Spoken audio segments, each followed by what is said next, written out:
देखिए, बड़ा अफ़सोस होता है कि हर जगह पर गोकशी के बुनियाद पर कुछ लोगों की जान ले ली जाती है बगैर सोचे, बगैर समझे। यहाँ तक कि मैं संविधान की बात करूँ तो वहाँ का आर्टिकल जो है, वो भी ये बात कहता है कि organisations of agriculture and animal husbandry, यानी कि एग्रीकल्चर को बढ़ावा देना तो ठीक है, लेकिन एनिमल हस्बेंड्री को, यानी कि जानवर को बढ़ावा देना, उनकी रक्षा करना, ये अपने आप में कई सारे सवाल खड़े कर देता है। लेकिन यहाँ पर इंसान की जान जा रही है, उस पर कोई बात नहीं हो पाती है। एक दो आर्टिकल आपने दे दिया है, लेकिन उसका भी हम बार बार कहते रहे फंडामेंटल राइट है, फंडामेंटल राइट है। जब तक हम राइट की बात करेंगे तब तक हमारी मृत्यु हो जाती है, हम मर जाते हैं, संविधान पर साइड में लग जाता है, हमारी जान चली जाती है।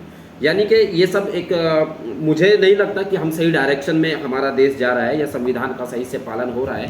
क्योंकि मैं यहाँ अब मुस्लिम से पहले हिंदू की बात करूँगा। हरियाणा के में अभी जो है एक आर्यन लड़के की जो है हत्या कर दी गई, इस बुनियाद पर कि ये गो मांस लेकर जा रहा था। गोरक्षक, यानी कि एक वहाँ पे संगठन है LFN, जिसका जो फुल फॉर्म है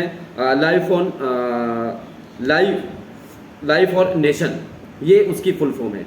अब इस संगठन को जो है सरकार भी करोड़ों रुपए हर साल देती है। इसके अलावा RSS हो गया, बजरंग दल होगा, उनको भी सरकार कई कई करोड़ रुपए देती है। और ये इनका काम सिर्फ गोरक्षक, गायों की देखभाल करना, गोरक्षा के लिए ये संगठन बनाए गए हैं।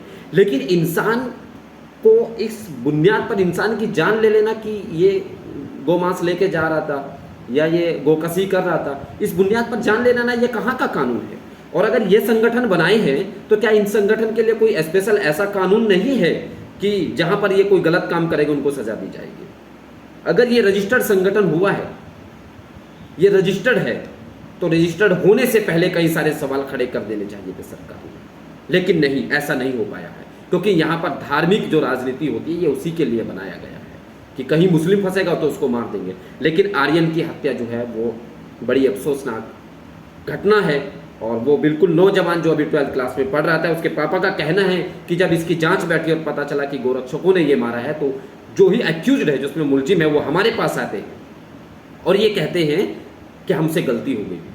आज आपने आर्यन को मारा है, कल आपने हिमाचल में जो है वसीम को मारा था, कल ही आपने जो है हरियाणा में एक पश्चिम बंगाल के लड़के को इसी बुनियाद पर मारा था। क्या इस सिर्फ अगर उन्होंने गोकशी कर लिया है, पहली बात तो आपको मारने का अधिकार नहीं, लेकिन अगर कर लिया तो क्या गोकशी के बुनियाद पर आप इंसान की जान ले लेंगे?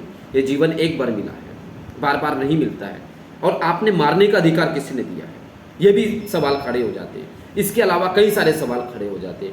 लेकिन मैं यहाँ ये बात कहना चाहूँगा कि सरकार को और सुप्रीम कोर्ट को भी ध्यान देना चाहिए कि इस तरह के जो नए नए संगठन बन रहे हैं और सरकार उनको बहुत मोटा पैसा दे रही है, उस पर रोक लगानी चाहिए।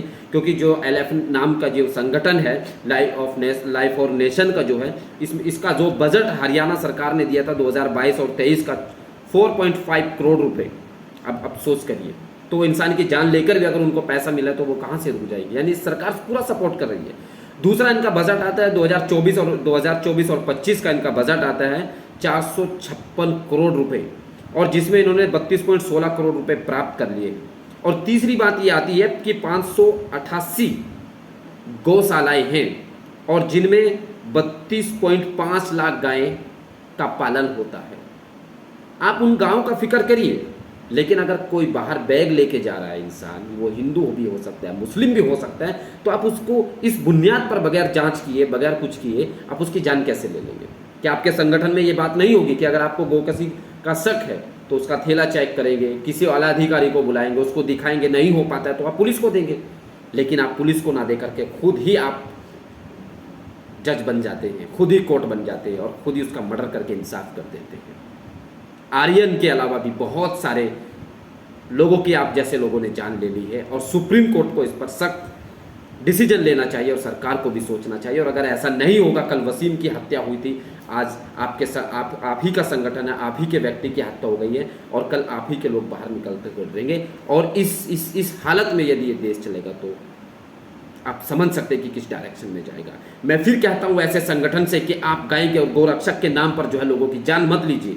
सरकार से मैं ये बात कहता हूं कि इस तरह के संगठन जो है वो आतंकवादियों से ज़्यादा खतरनाक संगठन है, उन पर बैन लगाना चाहिए। सुप्रीम कोर्ट से मैं ये बात कहता हूं कि सुप्रीम कोर्ट ने इन ऐसे संगठनों पर सख्त रोक लगानी चाहिए और इन पर जुर्माना भी लगाना चाहिए और फांसी की सज़ा देनी चाहिए, क्योंकि कल वसीम था, आज आर्यन है, कल कोई और होगा, परसों कोई और होगा, और ये कोई नई घटना नहीं है, सदियों से घटना चली आ रही है। लेकिन हमारे संविधान में भी इस पर आर्टिकल 48 में जो है साफ साफ बात लिख दी गई है, ऑर्गेनाइजेशन एनिमल हस्बेंड्री, जहां पशुओं का तो फिक्र है लेकिन इंसान का कोई फिक्र नहीं है।